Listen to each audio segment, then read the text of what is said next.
ulit sa ating lahat. Kay Nanay Cesar at kay Tatay Cesar. Yung bibig kasi yung pong tula ngayong umaga ay mula po sa nabanggit nga ni Sarah na natipong mga tula para kay Mary Jane Veloso. Kami po kasi mayroong grupo ng mga manunulat at mga makata sa Facebook. Ang ginagawa po namin, yung mga tula na ginagawa sa particular na issue, inilayout po namin at pinapost online para mabasa ng iba pa, nasa Pilipinas, nasa malayong probinsya, o mga nasa malayong bansa.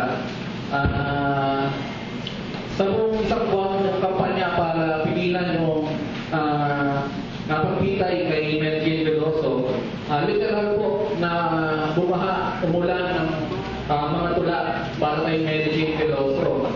Ako po kasi yung nag-layout ng tula na ipinapost sa Facebook page namin.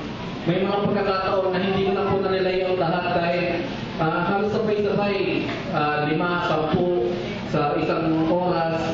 At yung page po ng maraming tulang ipinadala ay yung huling 3 araw ng ating kampanya, yung 3 araw na vigil. Nung mga panahon po yun, kami po ay nasa Indonesian Embassy na kami po ay nag-vigil na. So talagang wala pong panahon para maipost pa namin online yung mga ipinapadalang tula sa amin. So naisip po namin na maganda kasi sobrang dami. Siguro kung bibilangin po namin lahat talaga na dumaan sa amin, kulang-kulang po siguro 100 tula na nagawa para kay Mary Jane Veloso. So, nung nandun na po kami sa Indonesian Embassy, mga launa ng madaling araw, naisip po namin, magandang tipunin yung mga tula. Kasi sayang naman, di ba, kung mananatili lang siya nasa Facebook o matatabunan ng ibang mga issue. So, ayun nga po. Ang unang plano po talaga ay i-print lang po yung mga tula at ibigay sa pamilya. Pero sabi po namin, gawin na siguro natin mas presentable. So, mag-print tayo kahit 2 kopya lang. Ibigay natin yung una sa pamilya ng Nanay Celia. At yung ikalawa ay ipapadala natin sa Indonesia kay Mary Jane Veloso para mapasa naman niya lahat ng mga sumusuporta sa kanya ng mga manunulat at makata. Ayun nga po,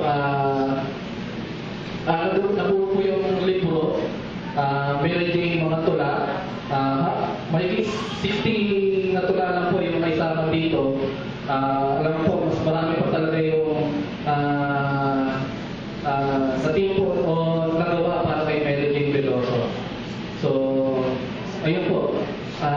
Yung isa pong, yung una pong kopya ay naipadala po, naibigay na po natin kay Nanay Celia.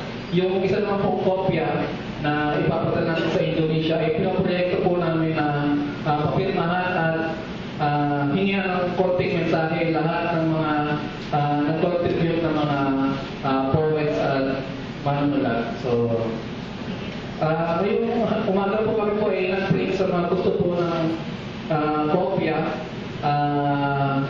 Nandun lang po kami sa Misulog, sa pulang po ata yung dala namin ngayong umaga. Pwede po kami magbigay ng libreng PDF. Inistal lang po siguro yung email ad nyo para papadala namin sa inyo yung PDF nitong libro. So, ayun po, para po sa tula para kay Mary Jane Veloso, Maleta.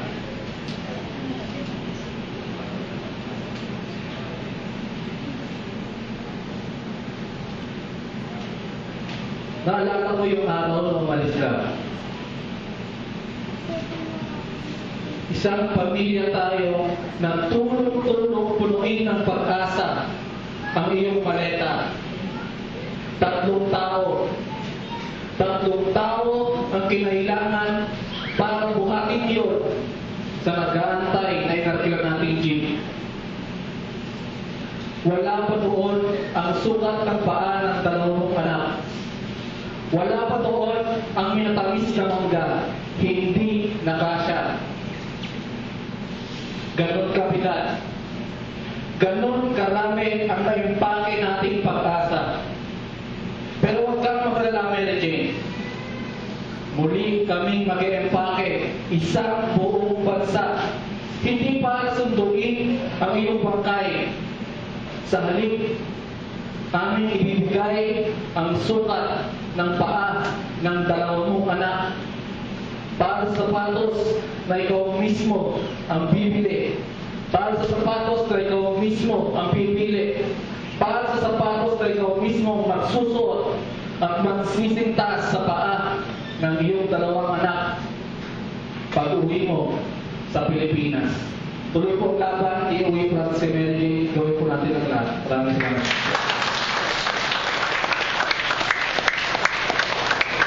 Salamat. So, ang titig na titig sa'yo si Dr. Ben Lombera kanina habang ikaw nandito rin po si Dr. Ben